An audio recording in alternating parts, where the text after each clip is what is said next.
Olá, Luciane. Meu nome é Ivane e é um prazer estar aqui, nesse programa Entre Elas. Olá, pessoal, para vocês que estão nos assistindo aí, oi, Ivane. Mais uma vez a gente aqui no Entre Elas para a gente trazer assuntos, conversar bastante, trazer muitas informações. É verdade, e hoje a gente vai falar numa vertente um pouquinho diferente do programa passado. Eu até sugiro que você assista o programa Entre Elas que nós gravamos antecipadamente. Hoje a gente vai falar um pouco que tudo começa em casa. É interessante que quando a gente fala que tudo começa em casa, a gente fala de educação, educação familiar, a gente fala de educação cristã, a gente fala de educação moral e cívica. Lembra disso, Luciane? Nossa, eu estudei essa matéria, você acredita? Não vou contar a idade que eu tenho. Ética, moral, disciplina, estética. Você sabia que estética nós também aprendemos em casa? Por isso que você é bonita assim, né? Sua mãe deve ter sempre te arrumado muito bonitinha, Nossa, né? minha mãe adorava pegar o cabelo assim, na época da escola, fazia aquilo assim, o cabelo assim arrumado, minha mãe inventava. Todo dia a gente ia de um jeito pra escola. Então, tudo começa em casa. Inclusive, se a mãe for desleixada, cresce uma adolescente, uma pessoa adulta desleixada. Então, tudo começa em casa. E eu tenho percebido, eu que sou da área da educação, tenho percebido que os pais têm terceirizado, atribuído esse papel para a escola dessa educação. E é interessante que o papel da escola, Luciane, é de ensinar a ler, a escrever. O papel tá ficando invertido, né, mãe? Ensinar. As funções estão ficando invertidas. Substantivo. As professoras, além da matéria que elas têm que tentar entregar, auxiliar aquela quantidade de alunos ali, ainda tem que sobrar um pouquinho de tempo para ser mãe, psicóloga, pedagoga, talvez até uma organizadora. É verdade. Ensinar que a criança, para vir para a escola, tem que tomar banho, tem que cortar a unha, tem que amarrar o cabelo, tem que se cuidar, tem que lavar o uniforme. Então a escola tem exercido um papel que não é dela. Por isso que hoje a gente vai falar que tudo começa no lar. E é importante dizer que é importante a presença dos pais. É importante demais, né, Ivane? Porque assim, se a gente for parar para pensar, hoje a gente vê um gesto que ele é muito pouco usual, mas que na nossa época era muito.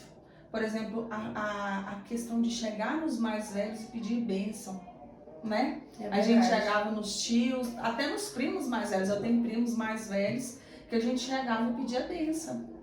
E aquela questão também do respeito de os mais velhos servir primeiro. Você viu que agora a criança ela é prioridade, aí ela nem percebe essa questão do respeito com os mais velhos.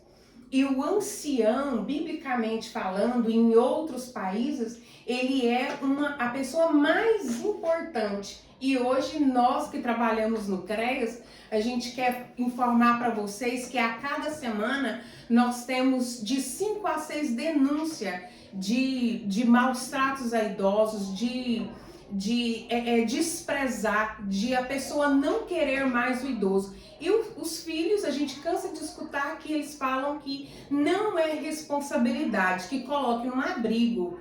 Então a gente está cansado de escutar sobre isso. E essa educação, sabe onde é que ele recebeu? Ele recebeu ela em casa.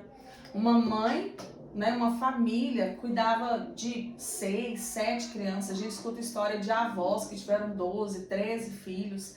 E quando esses idosos eles estão naquela fase de vulnerabilidade, principalmente acamado ou com dificuldade de locomoção, de fala, você vê que se torna uma carga, né? As pessoas querem como se pudessem, deixou de ter utilidade para mim. Então, se não tem mais utilidade, está me atrapalhando, está me incomodando, está cerceando o meu direito de ir e vir a qualquer lugar. É como se fosse um descarte, o idoso. E os pais esqueceram de um detalhe, eles também vão ser idosos. E quem que vai cuidar deles?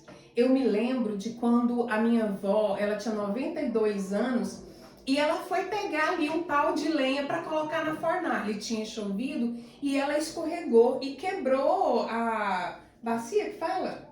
Sei lá, quebrou essa região da cintura. Vamos falar bacia, né? Vamos falar Todo mundo bacia. conhece bacia. É verdade. E no momento da cirurgia, por causa da anestesia. Não, mas se a Natália tivesse pego, ia falar assim, região lombar. É verdade. Eu vou falar bacia mesmo, todo mundo vai entender. E no momento da cirurgia, ela infartou por conta da anestesia. E minha mãe começou a cuidar do meu avô. E era um cuidado de reverência. E a minha mãe obedecia ele falava, minha mãe obedecia. E eu lembro de que ele morreu de madrugada e ela estava acordada. Alguns irmãos, aquele cuidado de excelência com meu avô. É isso que ela me ensinou. Minha mãe hoje já está idosa, mas está super forte. Mas é isso também que eu vou fazer e é isso que os meus filhos vão ver eu fazer. Agora, muitos, como a gente está cansado de ver no CREAS, eles descartarem, a ponto da gente procurarem os netos. Vocês são jovens, vocês conseguem cuidar do seu idoso. E eles disseram, essa obrigação, ela não é minha. Ela é dos meus pais. Se eles não querem, né? Tipo assim, quem sou eu? Então, é isso que está passando de geração em geração. É isso que eles estão ensinando. Então, vocês perceberam que essa educação começa em casa? Que ela é no berço, o respeito começa tudo em casa? Eu acho que assim, a modernidade, a internet, tudo que hoje é muito moderno, ela trouxe muitas coisas positivas, mas trouxe muitas coisas negativas. Hoje tudo é muito rápido, né? Amam demais, terminam rápido demais, trocam muito rápido. Tudo hoje é muito descartável e acaba que isso está sendo levado para dentro de casa, para dentro dos relacionamentos, para dentro da educação. Hoje é mais fácil entregar um celular, deixar ali a criança 3, 4 horas ali, do que conversar, do que falar, do que brincar. Ontem eu estava lá em casa e aí terminei de fazer janta, o Estevão chegou para mim e falou assim, mãe, vamos brincar de esconder? Eu tava morta de cansada, gente. Mas ele olhou pra mim assim, vamos brincar de esconder? Gente, eu tive que brincar de esconder. Minha casa, ela é assim, ela não tem quintal, né, Ivana? Ela é pequenininha. É verdade. Gente, a gente procura os lugares mais inusitados pra poder brincar de esconder. Mas a gente tem que tirar esse tempo pra fazer isso. Porque a pandemia, ela trouxe um isolamento. Muitos casamentos também foram desfeitos por causa da pandemia, porque as pessoas não estavam acostumadas a conviver. De repente, todo mundo teve que ficar trancado dentro de casa. Opa, ué, com quem que eu tô casado? Quem é você? Né? Então, assim, a pandemia trouxe muito disso. Muitas coisas também foram reaprendidas durante a pandemia, porque as famílias tiveram que ali se alocar, se aglomerar e descobrir novas formas, mas também muitas coisas começaram a ser readaptadas, começaram a ser ensinadas em casa de volta, que é aquela fase de que nós não podemos sair, não vamos sair para comer, vamos fazer comida em casa, igual as nossas famílias faziam. E aí aquilo ali também trouxe, de repente, essa redescoberta. O que é isso, Luciano? O que você está querendo dizer? De repente, é uma oportunidade que as famílias ainda não conseguiram entender para poder se realocar de outra forma, redescobrir outras coisas para fazer. E de uma certa forma, a gente tem que tirar essas oportunidades. É por isso que é tão importante a gente falar que no nosso ciclo, dentro da nossa casa, a gente tem que descobrir coisas valiosas para fazer juntos. Eu gosto dessa ideia, porque o que acontece com o grupo familiar? Eles perderam o papel, né? Os pais perderam o centro de tudo, os pais perderam o objetivo de todas as coisas. Gente, tinha acabado a energia, agora chegou a energia, por isso vocês estão vendo aí que a luz chegou, ó. E o ar também. E o ar também. É verdade.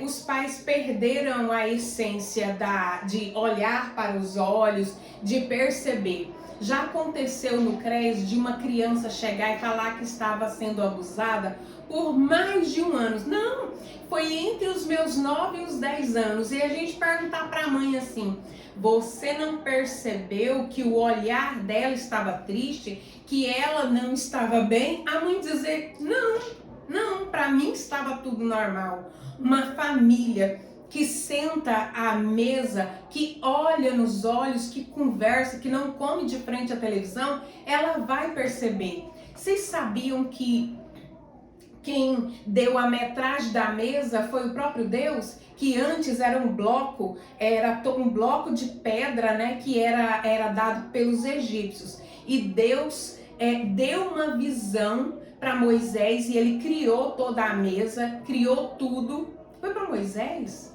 Foi para Moisés. Não foi para Moisés. Acho que foi para Abraão. Esqueci. Depois a gente coloca na legenda quem é que foi. E deu dos talheres, deu tudo. A mesa, ela é lugar de comunhão. Então é lugar que a gente senta, que a gente olha, que a gente percebe se tem alguém triste. Não é lugar de celular, é lugar de comunhão, de amor ali. Perguntar: como foi seu dia, Luciane? Como foi seu dia, Estevam? Como foi seu dia, José Vitor? E a gente começa a falar com os nossos filhos olhando para os olhos. Eu percebo quando a minha filha, ela chega da escola entristecida, porque a gente senta de frente um para o outro. Agora a criança passa uma fase aí de abuso de 1 ano e você não percebeu, você não está sentando, você não está olhando, você não foi auxiliar no banho, você não foi ter aquele cuidado. E outras vezes a criança fala assim: eu não gosto daquele tio, larga de ser boba, menina. Eu não gosto daquela pessoa, e a mãe não respeita. Então, a criança, ela precisa ter essa referência de mesa, precisa ser ouvida, e às vezes ela fala: olha, eu me lembrei da história que você me contou sobre o seu filho, de uma desavença que teve na escola, né? Ele chegou e já te contou, a Luciane já foi brava na escola, né? Meu Deus. E quantas mães fala assim, se vira, né? Não tem responsabilidade com o filho, não protege o seu filho. E o Estevam se sentiu protegido, né? Meu Deus, eu não dava conta disso. Isso aconteceu na sexta-feira, né? Ainda tinha um feriado. Como é que eu ia esperar sexta-feira, feriado, voltar na quarta-feira? Falei: não, vamos resolver isso agora, vamos conversar, vamos resolver. Mas assim, é muito importante que as pessoas tenham em mente, né? Que a família, a gente precisa fazer grandes investimentos. É verdade. Né? Investir no outro, isso é grandioso. Percebo lá quando vocês se reúnem, os grupos que vocês fazem, as conversas, aquela publica mais sobre aquilo dos jovens, para as outras famílias aprenderem sobre aquilo. Legal. Né? Então, assim, isso é um investimento que você faz, são memórias afetivas que você está criando nas suas crianças, nos seus filhos, nos seus sobrinhos, aquele contato, né, que todos tiveram ali. Boa. Isso é uma memória afetiva que eles jamais vão esquecer. Boa. Amo esse negócio de memória afetiva. Eu amo quando as minhas filhas ligam e falam assim: mãe, eu tô numa vontade de comer aquela carne de panela de mandioca que a senhora faz.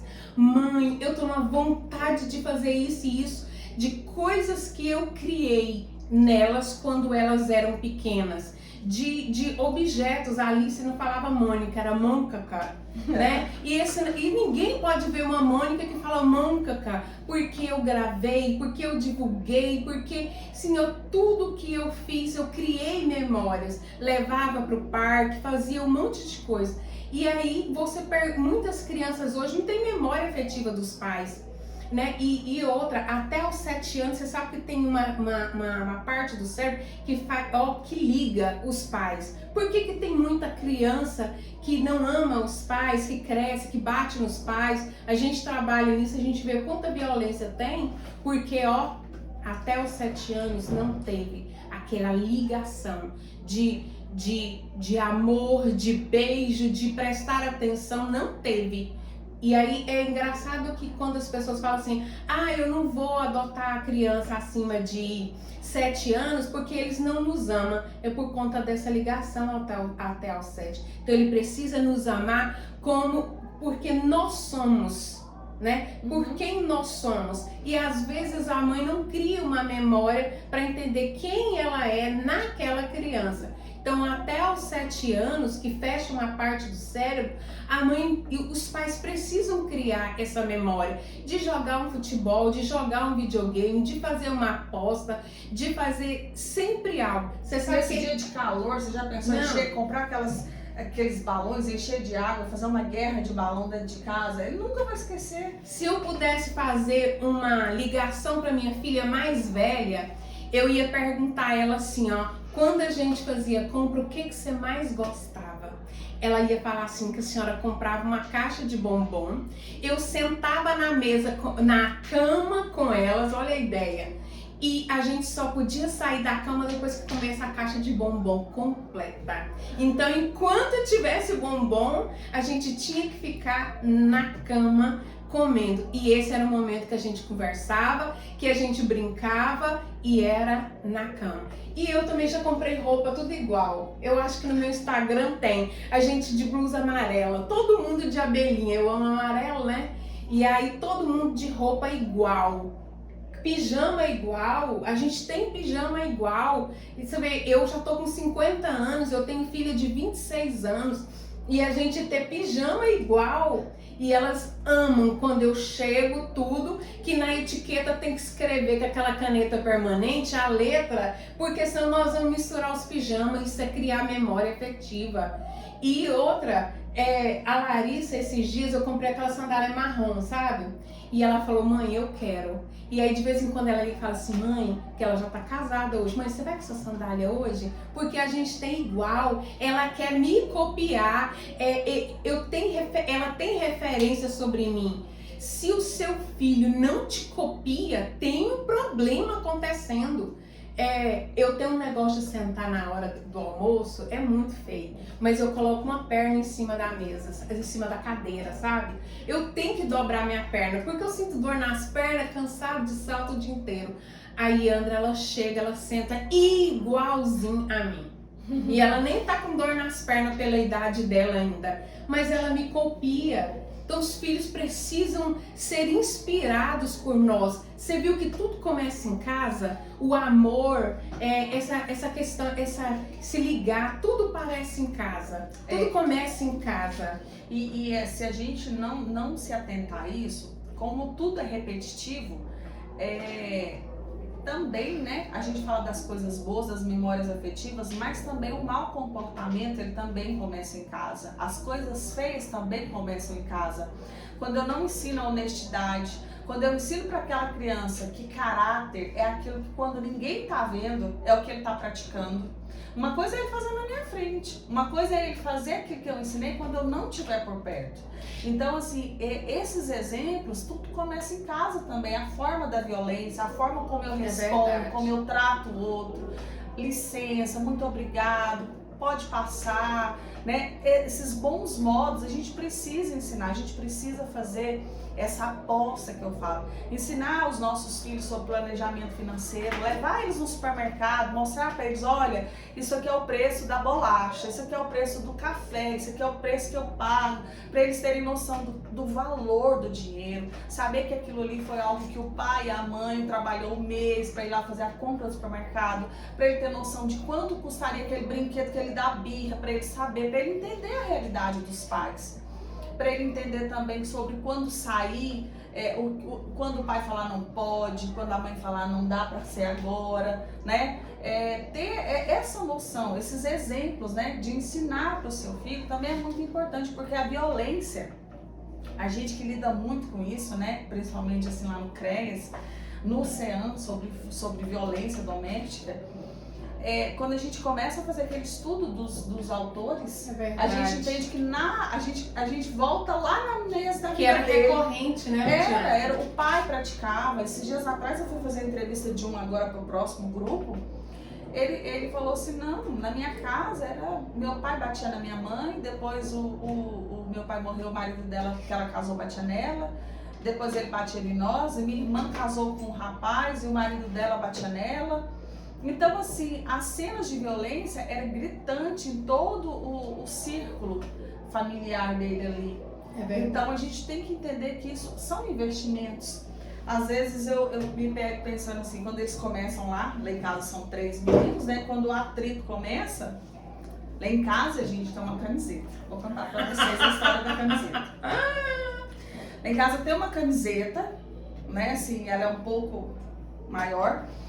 E aí eu falo, olha, se tiver briga, olha que eles começam lá um alfinetando o outro, eu falo, se brigar, Vai ter que caber todo mundo dentro da vai caber camiseta. todo, vai fazer a gata parir. Já ouviu falar nessa pessoa, a gata parir? Já. Vai fazer a gata parir. Aí, essa semana eles começaram lá por causa de... Eu não me lembro o que era. Eu sei que um queria ajudar o outro a fazer a tarefa e um pegou a borracha emprestada. Foi alguma bobeira assim. E nesse calor, Ivane, eles começaram. Falei assim, gente... Não é coisa de tirar foto, não, mas você podia ter tirado foto. Falei, e mandar. gente, vamos vestir a camiseta hoje. Nesse calor, vocês não vão nem ligar o ventilador. Mãe! Falei, uai, gente, vamos escolher. Na hora, gente, acabou a treta. Oh, eu já apanhei abraçada. Gente, não, Ivane, presta atenção. A camiseta é tipo a sua, né? São 3. Imagina que um vai ficar com o braço aqui, um vai ficar no meio assim e só o outro vai ter o braço. Imagina os 3 dentro da camiseta. Eu falo, gente, se começar a treta, vai ter camiseta. Ai, não, e quando você estava falando antes sobre essa questão do lar, eu me lembrei assim também, porque hoje não é muito comum falar para um filho, né, eu te amo, principalmente para adolescente. E aí, agorinha, olha o que meu filho me mandou. Eu tinha orientado ele a fazer um negócio, ele falou, prontinho mãe, deu certo, muito obrigado, eu te amo muito. Olha só, eu falei pra ele, eu te amo mais. Aí ele me mandou uma carinha, né? Ele tem 19 anos e tipo assim, mãe, deu tudo certo, eu te amo muito. De uma orientação de algo que eu dei. Então assim, tipo assim, ai mãe, graças a Deus que você fez. Mas Ivane, Olha isso é o que a gente tá falando, tudo começa em casa. Então assim, se eu dou bons exemplos, se eu ensino pra ele, olha, eu te amo, vai com Deus. Nossa, que bom que você chegou, quando você chegar lá me avisa. Manda uma mensagem quando você chegar. Olha, obrigado por esse favor que você me fez. Isso aí não tem como alguém conviver com esse tipo de atitude e sair dali assim, desculpa a expressão, como uma ameba, algo que ela não recebeu nada, ela não doou nada. Então, assim, são estímulos, a gente precisa estimular pessoas. Por exemplo, quando eu tô num lugar e eu começo, ainda que esses dias atrás eu fui no hospital e tinha uma mulher lá assim, nessa expressão assim, a pessoa passava e era como se ela estivesse invisível, com a cara muito ruim. Aí de repente eu olhei pra ela assim, ela tinha os olhos verdes, gente, pensa nos olhos verdes, bonito mesmo, né? Aí ela levantou a cabeça assim, acho que foi um momento que ela quis pegar no celular, eu olhei pra ela assim, mas esses olhos verdes, hein, deve ter feito muita gente chorar. Aí ela estampou o sorriso assim, ela tava precisando de um elogio. Então ela estava precisando ser estimulada. Então tem coisas que a gente aprende a fazer e a produzir. Eu lembro de uma história que você contou sobre você comprar o sanduíche, dar a volta no lago, parar com seus filhos do lado de cá para comer o sanduíche. Sorvete. E apreciar a vista. Não, você sabe o que eu faço? Mas assim. Mas é o ato de ir, né? O dia que conversar, o dia que eles querem comer alguma coisa ou passear que eu não tenho muito dinheiro, eu falo, vamos comprar uma casquinha, vamos. A casquinha custa R$5. Aí eu vou lá, aí um desce, né? Compra a casquinha de todo mundo, vai lá pra caminhonete e aí um vai segurando e eu vou comer, porque até chegar no lago, meus irmãos, esse negócio já derreteu. E aí a gente vai, para no lago, desce, a gente senta naquela beiradinha, geralmente eles estão comendo já a casquinha e já tomaram o sorvete e tudo, mas é quase que um ritual fazer isso. Nossa, isso são memórias afetivas.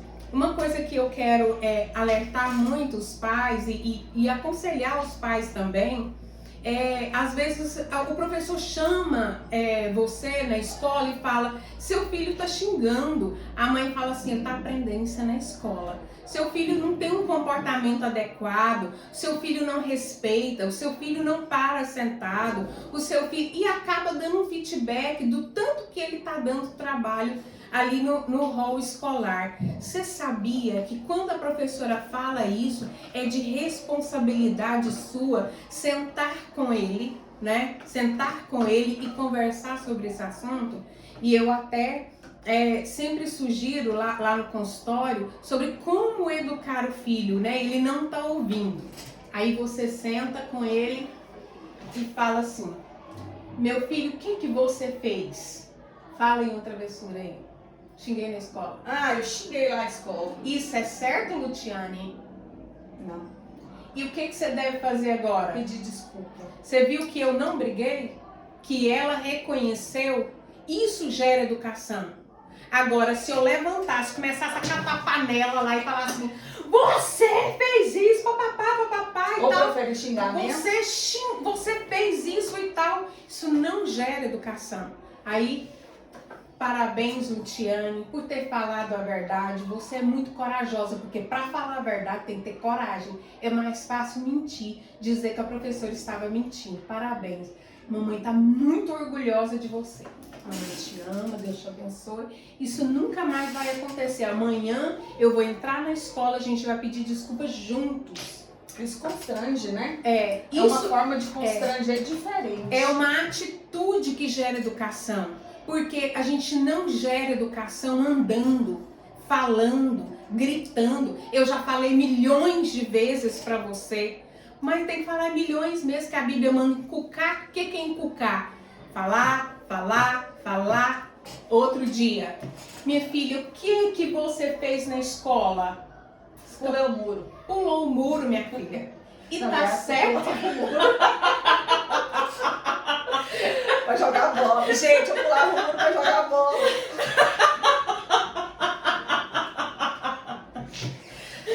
Paulo, vou começar de novo. Mãe, você pulou o muro, minha filha. E isso tá certo? Não, tá errado.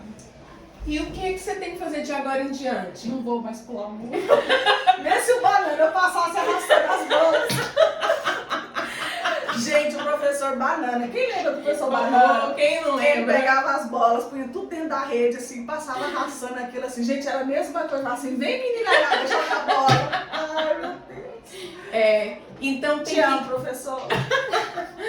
Então tem que cucar, falar isso milhões de vezes. E outra, e não é você que vai falar, você vai produzir dele, porque aí gera consciência. A gente não vive falando, tem que conscientizar esse menino que tá errado, tem que conscientizar essa pessoa.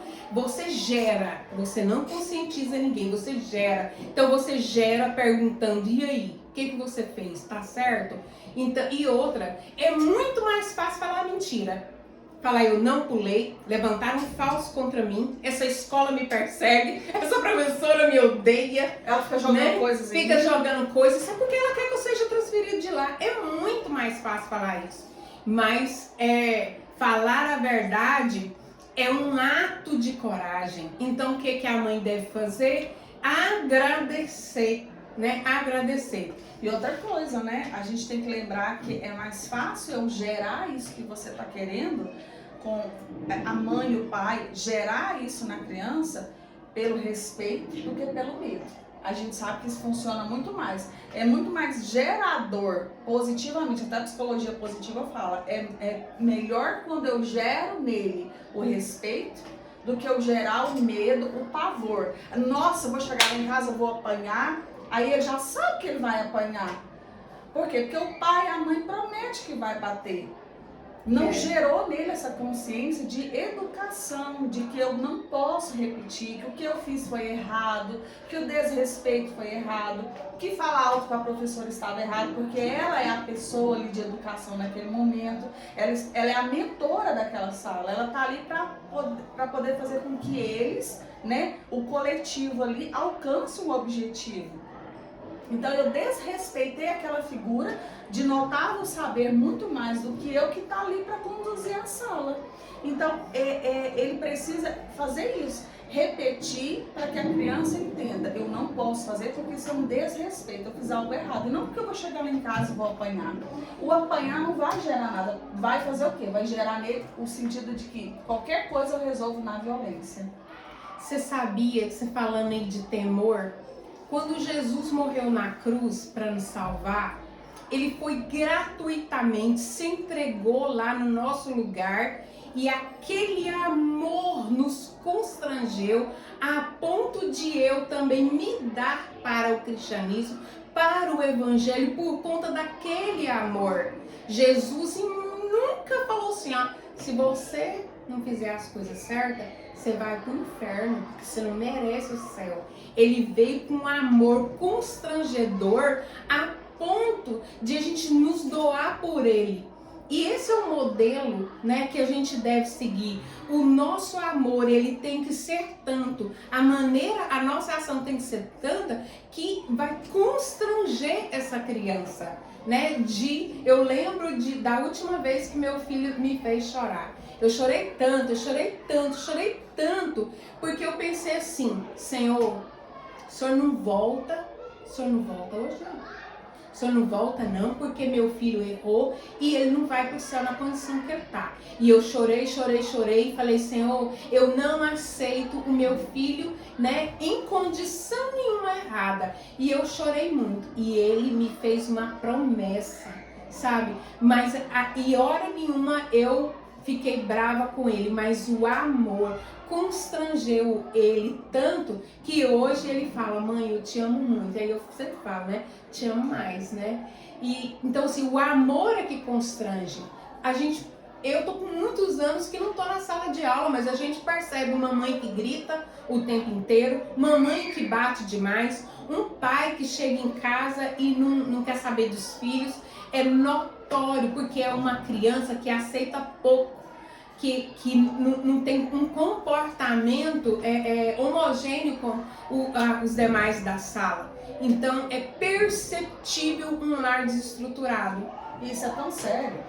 Eu fiz uma audiência há um tempo atrás, pra quem não sabe, eu também sou advogada, e era uma briga entre os genitores pela guarda da criança. E a criança estava em fase escolar. E aí eles discutindo lá, né, que tinha que ser a guarda para ele, ela queria a guarda para ela, e ele falando o tempo todo.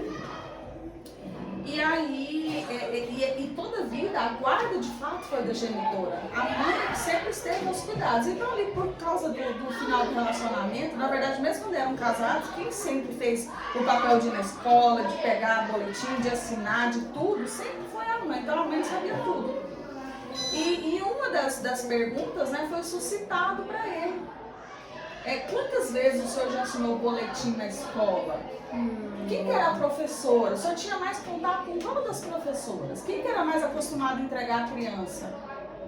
Gente, eu não sabia o nome. Isso eu não estou falando de meme, internet, eu estou falando de orar. Eu não sabia quem era o nome da professora que todos os dias tinha contato com o filho dele.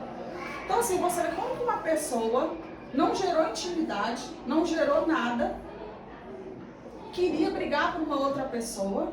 Isso a gente fala assim no contexto geral de exemplos, né? De cuidado, de manter essa fidelidade familiar, dessa estrutura familiar, desses lares que não estão tão, às vezes, não tem o convívio do pai, não tem o convívio da mãe ali dentro, mas o casal ele consegue manter a estrutura. Consegue ensinar bons modos para os filhos, consegue passar isso. Isso ele vai levar, assim também como eu tenho na minha família, gente que pai e mãe estão separados, mas os filhos eles têm bons modos. Por quê? Porque isso vem de casa, a gente tem que aprender, a gente tem que levar isso para a vida. E para a gente finalizar, a gente tentar fechar, esse é um assunto que a gente não acaba, né? Mas o seu filho é o que é, a culpa é sua. Se ele é ótimo, a culpa é sua. Se ele é ruim, a culpa é sua também.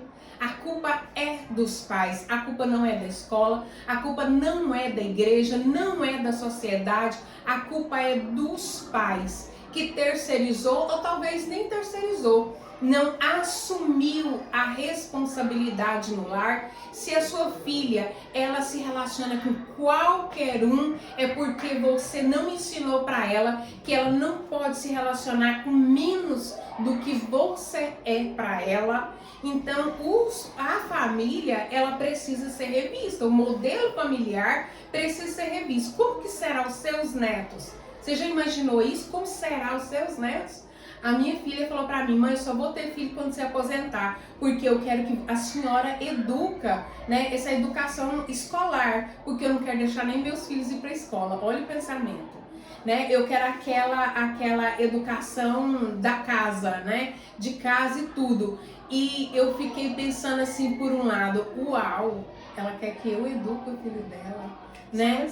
Eu pensei assim, uau, né? Para mim foi um grande elogio. Ela, enquanto ela estava preocupada com o modelo familiar, com a estrutura escolar, eu estava pensando assim, ó, uau, ela quer que eu faça isso. Então, os seus filhos precisam ver você como uma inspiração. Eu e a Luciana, nós não somos perfeitos. A gente já viveu tanta luta, né? Tanta luta. Nossa, muita luta, muito sofrimento. De passar a noite. Eu já passei noite orando. Orando mesmo. E falar assim, eu não vou dormir enquanto Deus não me dá uma solução. Enquanto Deus não fizer, eu não vou dormir. Né? Sabe, de um monte de coisa. De choro, de joelho no chão, de pedir oração, de fazer. É luta. Só que nós vamos prestar conta dos nossos filhos. Eu já te falei sobre isso, né? Nós vamos prestar conta. E o dia que a gente for prestar conta, você vai falar o quê? A professora não foi boa? A babá não foi boa? Na internet só tinha o que não presta? O que você vai falar? E Deus vai falar assim, ó, eu te confiei, o meu filho. Porque antes dele ser gerado em você, era gerado nele, é dele. Então o que você vai falar? Eu me preocupo com o que eu vou falar, sabe? Eu vou falar assim, eu dei o sangue por esse menino. E só pra finalizar, eu falo assim, os meus filhos falam que eu sou barraqueira, mas não sou barraqueira. É porque quando acontece algo com os meus filhos, eu fico muito brava. Porque acontece alguma coisa com ele, parece que nossa, meu sangue parece só pra cabeça. Aí eu falo, barraco, vocês vão ver a hora que eu chegar no céu e que eu caçar vocês e vocês não estiverem lá. Eu vou fazer o meu primeiro barraco no céu. Eu vou falar, pode voltar e pegar eles. Aí eu vou fazer barraco. Então lute por aquilo que Deus te confiou. Vou finalizar, amiga. E é muito importante, né, ter em mente que a gente não pode desistir da criação dos nossos filhos. Por mais que às vezes a gente tenha momentos difíceis, situações difíceis, a gente não pode desistir. A gente tem que alimentar sempre, gerar sempre nele responsabilidade afetiva, responsabilidade social, responsabilidade financeira, responsabilidade, mas de uma forma que ele tenha em mente que eu preciso fazer isso por respeito e não porque eu tenho medo. Dar bons exemplos, né? Seria um tema que a gente falaria muito tempo, porque assim, é um assunto rico demais. Mas, voltando no estudo da psicologia positiva, o maior investimento familiar que a gente faz é o investimento na família, é o investimento naquela pessoa, é com amor. O maior investimento que você faz na sua família é tratá-los com amor. E é claro que tudo isso vai começar assim. Às vezes, mas ele não é carinhoso comigo, ou fulano não é carinhoso comigo, nunca recebi carinho, mas o exemplo arrasta. Então, quando você começa repetidamente a fazer, muitas vezes, a mesma coisa, não tem como ninguém absorver aquilo. Outra coisa, o atleta, ele treina o tempo todo para a corrida. Ele não chega no dia da corrida e vai correr. Não, ele treinou. Todos os dias ele foi ali, ele correu um pouquinho, ele correu 2 km, 4 km, até o dia que ele consegue fazer a maratona dele. Assim é nós com os nossos filhos, na criação dos nossos netos, dos nossos sobrinhos, de quem quer que a gente seja ali a pessoa cuidadora. Mas a gente treina o tempo todo para a vida, a gente não treina só para um momento específico. E é isso, gente. Eu espero que vocês tenham gostado. Deixa aqui comentários de dicas que vocês gostariam, perguntas que vocês quiserem trazer sobre esse conteúdo, qualquer coisa que vocês quiserem acrescentar. E até tema para a próxima, né? Nós estamos aqui por vocês e para vocês, né? É um programa que a gente gosta de conversar e a gente também gosta de receber de vocês. Muito obrigada.